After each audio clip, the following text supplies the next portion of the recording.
All right. Hello, everybody. My name is Jack, and I'm going to talk today about CloudKit, which came out about a year and a half ago, I guess. How many people here are familiar with CloudKit? How many have actually used it, actually built something with it? In production even? Okay, well, good. Some of you have. That's great. I have been playing with it a bit during the past fall and winter a little bit. It seemed that Apple announced this, I think it was a year and a half ago they announced it with iOS 9.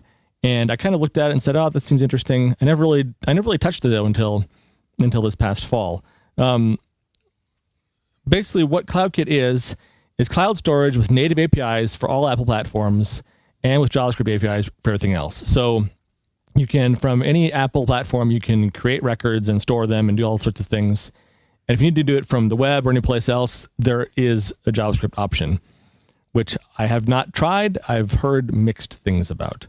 I'm not really much of a web developer, so it's not really my thing. CloudKit gives you public, private, and shared data. And these are basically different zones of space that your application can use to store things. If you imagine something like Airbnb, all of the listings of the houses would be the public data, and your actual bookings and preferences would be the private data that's per user. And if you have a conversation with someone you're renting a place from, that would be shared data. So all these are sort of different zones where your data is stored, and you kind of set that up when you're creating your application. You kind of partition things and decide how you want to have it. It integrates push services, so you can make your app subscribe to changes to any of the records you're interested in, and you'll get pushes for these. And you can update your data in the background, which is nice. You get kind of a lot of functionality without having to build any server side stuff.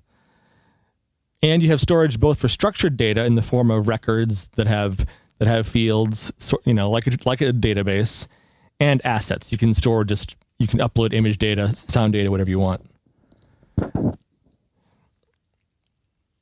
One of the main things you use is this thing called CK record, which is a very sort of generic unit of storage. A record represents, it's like a row in a traditional database table.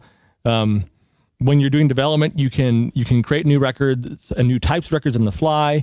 You can add new fields to them on the fly. When you go into production, things can become a bit more limited. I'm not really going to go into that because I haven't actually done it yet. But it's pretty free form in development for the most part. If you're familiar with how Realm works, it's kind of like that. You can sort of define your data model as you're going and add new things to it. The records you create are accessible like a dictionary, like it was a dictionary type string and any. It's not really any though. It's actually the types you can have are string, number, data, date, array, CA location, CK asset, and CK reference. CA location is interesting. It lets you can actually do queries later on the server saying I want to fetch everything that's near this location. CK asset is a wrapper around having a chunk of data you're going to store. It could be an image, could be a sound file. And CK reference is a way of storing a reference to another CloudKit record. So in a way, it's kind of like a NoSQL database. You can create records that will have references to other records, and it's up to you to define the structure of these and what these things mean and how you're going to use them. CK records go into what's called a CKDatabase, which is that's where you sort of insert your records and find them. And each database, this is at the level where they are. Each database it's either private or public or shared. And so when you create a record and put it in the database, that defines the sort of access level for it. A database has methods for querying and for fetching and for saving and for deleting records. When you're going to do a query, you actually use NS predicate. So it's similar to other kind of Cocoa methods of doing things. Fetching happens in the background. Saving happens in the background as well. So it's very asynchronous, a lot of things. If you're not logged in, so that's one main thing, this all works from an iCloud login. So if the user is not logged in, the only access they'll have is to whatever's in your public database, and they'll only have read-only access. But for most users, that's not really an issue. Most people are logged into iCloud. If they're not logged into iCloud or don't have a login, then they probably don't have any way to get your app either. So it's not too much of a problem. All your databases are in a container, and a container is sort of it wraps up all the CloudKit storage that is for your app or for your app group if you're using sort of a shared group ID. And and this has methods for accessing the 3 different databases. So CK container acts as kind of a singleton, and from that you grab the different databases that you're going to put your data into. I'm going to go through some brief code samples, and none of this is rocket science or anything. I am going to put my slides up online later. I just want to kind of show you roughly how some of this stuff works. Creating a record is pretty straightforward. Here I'm going to create I've got a method called createAddress that receives one sort of record representing a country and a street address, and it's going to create a new record. And I give it the type. So this is kind of like defining the entity or the table. So we're going to say we're going to create an address, and then we set these values on it. So the first value I'm setting as a reference to another object, another record. I pass in the street address. And I'm also, just for fun, I'm sticking in a debug string, so later I can go into the web portal for this and see all of the data, and I can see what the debug string was. One interesting note is that even though this is all very much come into the world after Swift, things have to be NS strings. I don't know why, but you just type as in a string, but still, it's kind of weird. One thing that I'm sort of not really showing here is I have a reference on something I'm calling saver. So records don't know how to save themselves. So it is more like core data than, say, Ruby on Rails in that regard. Like, the records don't really have a context for themselves. So this is how you create a record. Pretty straightforward. This is how a bit about saving a record. I mentioned having an object that I called saver that had a method called save. And when you're going to save, you tell your database to save, and you get a response back. And it's kind of the typical Cocoa API where you either get success or you get some sort of error. If it's an error, you probably should look and sort of see what happened. One of the common errors that I found when I was doing development was that you can get a not authenticated error. We get a check for that, show the user, hey, you're actually not logged into iCloud, let them know. Otherwise, assuming that it works, then it will just save. There's not really too much to say about that. It's a standard sort of pattern. It's very simple to use composition to create your own classes or structures that use CK record. Here I've created something called thing that wraps up a record and provides some accesses for doing things. You're kind of free to do whatever you want with this. It doesn't really have, I don't believe you're supposed to subclass CK record. Maybe you could, but that does not seem like to me like the obvious approach. So it's not like NS managed object in core data where you're supposed to kind of subclass that if you want to make your own. I think maybe you could, but it's very easy to not do it and just sort of define your own structures. Querying, as I mentioned, works using predicates. Here is a function that will fetch some things. I'm creating a very simple predicate that just evaluates to true. A predicate you can create with any sort of constraints on what you want to fetch. You want to fetch records that have certain matching certain parameters. Here this is a query that will just fetch everything. Basically, you create a query based on a record type, and here instead of a string, I always like to define my things with a name. So I'm saying my thing class defines a key that we're using for the record type. I'm passing the predicate. It can take sort descriptors, which is just a list of objects, how you want to have your things sorted. It's like an order by in SQL. And then here I'm telling a private database to perform this query. And when the results come back, I can look at those. And if I got some results, I can do something with those. And if not, I can pass that error back to whoever called this method. Again, the same sort of pattern where you either get some successful results or you get some kind of error. Subscriptions. I hope this is the biggest chunk of code I had. So this is one of the nice things, that you can actually subscribe to any kind of changes that happen in the records you're interested in.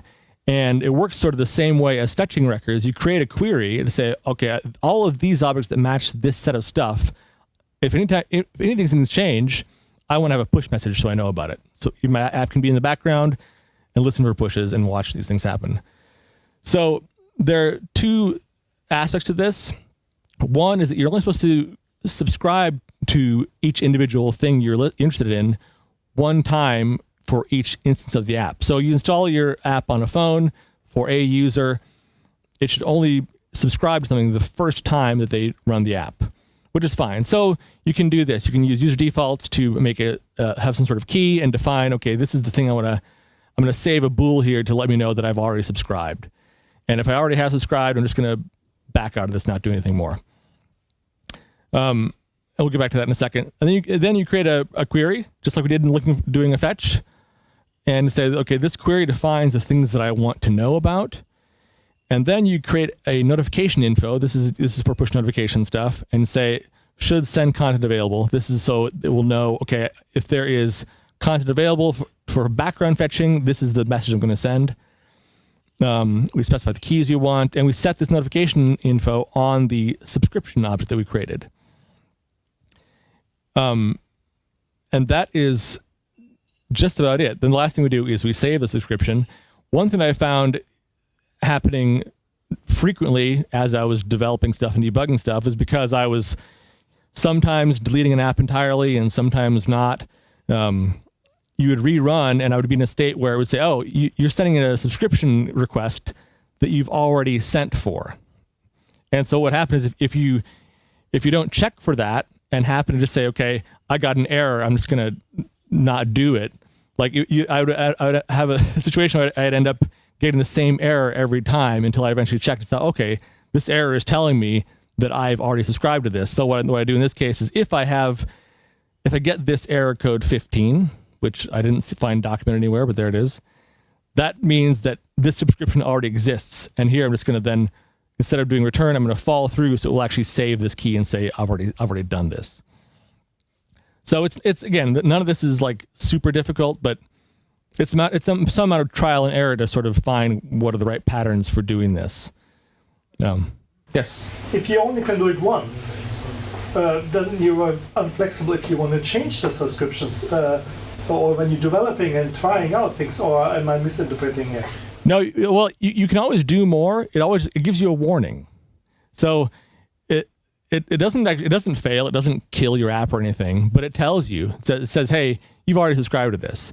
I don't know if Apple has a thing where if at some point they'll say, hey, your app keeps making the same subscription again and again. You know, we hate you. I don't know, but I think the key thing is that if the content of the query subscription is the same every time, that I think is what it's keyed on. So you can actually make different subscriptions. Your app can have dozens of subscriptions. You can subscribe to a whole bunch of different things while your app is running. And can you list and unsubscribe everything and then resubscribe for development purposes? Good question. I'm not actually sure. You probably can, if nothing else. I think you can go in when you're doing development. You can go in on their portal, and you can delete things there. You can trash things there. I guess you can unsubscribe also, but I haven't tried. Yeah. So anyway, so you can subscribe for all sorts of things, and probably what you typically would do in a typical use case was, say you have a big application where you have a bunch of public data and you have some private data. The private data will probably contain some sort of pointers or links to the things that user is interested in. So probably what you're going to be doing is subscribing to things in your private database that are your interest points, things that you're interested in having changes appear on. So anyway, it's pretty flexible. And again, if you do oversubscribe, so far it doesn't do anything besides tell you, hey, you've oversubscribed. Please don't do that again. And the final thing for subscriptions, you need to register to receive pushes when the app launches. I have some commented out code here because one nice thing is I first did this asking for authorization, then I realized you actually don't need to. In fact, you're not supposed to, because in this case, the application is not showing a pop-up, it's not playing a sound, it's not doing anything that the user sees immediately. All it's doing is, when it comes to the foreground, it's doing a background fetch. Or it doesn't come to the foreground. It gets a push, it does a background fetch of data, and the user doesn't even see it until they go into the app. So you can just do a register for remote notifications without first asking the user if they're okay with receiving a push for this app. All right. Handling pushes.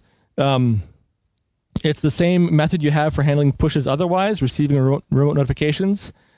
So what you can do is you can pull out, you create a CK notification from this, and you can then from there you can see the notification type and find out what sort of thing this was. What am I looking at? What did I get a notification about? And fetch data accordingly. Or in this case, I'm actually hitting update display, which is kind of wrong. But if you're familiar with receiving pushes in general, this is it's pretty similar. Yeah, there's not much to it really. The final thing I want to mention here about this is Apple Watch. So the app that I started working on to do this was an app that I've had in my head for a long time, and something that never seemed convenient enough on the phone, and I thought maybe it'd be more convenient to do it on the watch. And so my intention with this was create an app that would do some stuff on the phone and also do things on the watch to have more easy, quick access to it. And it does work. The watch can't receive pushes in the same way. And if anyone has dealt with Apple Watch stuff at all, it's kind of a different procedure. It doesn't have the app lifecycle is not the same as an iOS app. But all the APIs for fetching data and creating records and all that stuff is all identical and all seems to work just the same, with the caveat that on the Apple Watch you have sort of different times, different moments when you're able to do these things. But in general, it just works, and it's pretty nice to be able to sort of create some records do something on the phone, and then bring it up on your watch, and they're right there, just the same as you'd expect to have between an iPhone and an iPad. And one thing I didn't mention, in fact, Apple at least says that that CloudKit is backing up some of their services, like, for example, the Notes application. If you write a note on the iPhone and then you open up on your iPad, it's right there, and you make changes, they propagate right back. They didn't specifically say the Notes app, but they kind of hinted at this in one of their WWDC sessions, that they're saying that they're using this for a lot of their apps. So according to what Apple claims, this is deployed and in heavy use in lots of their apps with millions and millions of users. So it ought to be pretty stable. And so far, it seems to generally work. I would say that there are some cases where, at least in development, it's kind of frustrating that their web interface for viewing the data is not always 100% in sync with the data you push up. So you create some records and you save them, and you get the response back saying, great, it's saved. And you go into the web to examine it, and it's not quite there yet. You kind of have to reload or wait a while. So you have to be a little bit patient with things. But in general, it does seem to usually work and show up there. That was all I had for the talk right now. I just want to put this slide up with my contact info, and to mention Build Phase, the podcast that I'm doing these days, that David was also my guest on in the latest episode, which should be out any day now here. So that's all I had. Is there any questions anybody has? Are there any limits on like storage or usage? Yes, there are. I meant to create a slide for that. Yeah, there are limits, and they're posted by Apple. So there are limits you get for free. There's a limit on the amount, on the public amount, a limit on the private amount, and then you can pay money to increase those limits as you have more users and more data. But the free amounts are quite generous certainly for developing something and testing something. You can get very, very far without hitting those. The public storage is also increased by the number of users. So right. You get more the more users you have. Yep. It's also pretty generous. Yep, that's a good point. All right. Okay. Then, thank you very much, Jack. Yep, thanks. If you have more questions, you can also always find Jack outside. Yep.